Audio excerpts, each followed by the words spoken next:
لە درێژەی بەسەرکردنەوەی ئۆرگانەکانی کۆمەڵی ئیسلامی مامۆستا عەلی باپیر ئەمیری کۆمەڵی ئیسلامی کوردستان سەردانی دەڤەری سۆرانی کرد و لە دەروازەی شار لەلایەن بەرپرس و ئەندامانی مەڵبەندەوە بە گەرمی پێشوازی کران. دواتر لە بارگای مەڵبەندی سۆران لەلایەن سەرۆکی فراکسیۆنی کۆمەڵ لە پەرلەمانی کوردستان و ژمارەیەکی بەرچاو لە ئەندامان پێشوازی لە مامۆستا عەلی باپیر کرا. لە یەکەم وێزگەی سەردانەکەیدا بۆ مەڵبەندی سۆران مامۆستا عەلی باپیر لەگەڵ ستافی مەڵبەند کۆبوویەوە و لا نزیکەوە گوێی لە ستافی مەڵبەند گرت و تیایدا دەستخۆشی لە کار و چالاکی و بەرەو پێشوەچوونەکانی مەڵبەندی سۆران کرد لە دەڤەرەکە.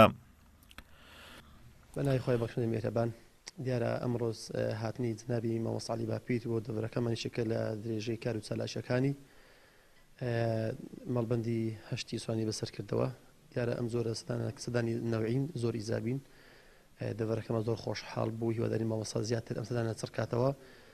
گرنگی و مانا و واتای خۆی هەیە. سەدانەکان سەدانی زۆر ئیزابین، هیواداری ئینشەڵڵا مامۆستا بتوانێت بە خێرایی ینی ساڵانە هەموو ئۆرگانەکان بەسەرکاتەوە. لەم سەدانانە کۆمەڵێ سەردانی زۆر ئیزابی ئەنجامدان کە بۆ مای خۆشحاڵی دەڤەرەکەمە. هەر لە درێژەی سەردانەکەی بۆ سۆران مامۆستا عەلی باپیر چەند کەسایەتی و ڕیشسپی دەڤەری سۆرانی بەسەر کردەوە.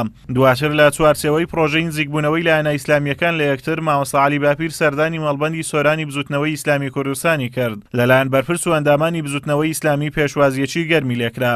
سوپاسیە و بەسەرکردنەوەی مامۆستا عەلی باپیریان کرد و ئەم سەردانیان بە هەنگاوێکی گرنگ وەسف کرد لە پرۆژەی نزیکبوونەوەی لایەنە ئیسلامیەکان لە یەکتر. هاتنی جنابی مامۆستا عەلی باپیر بۆ مەڵبەندەکەمان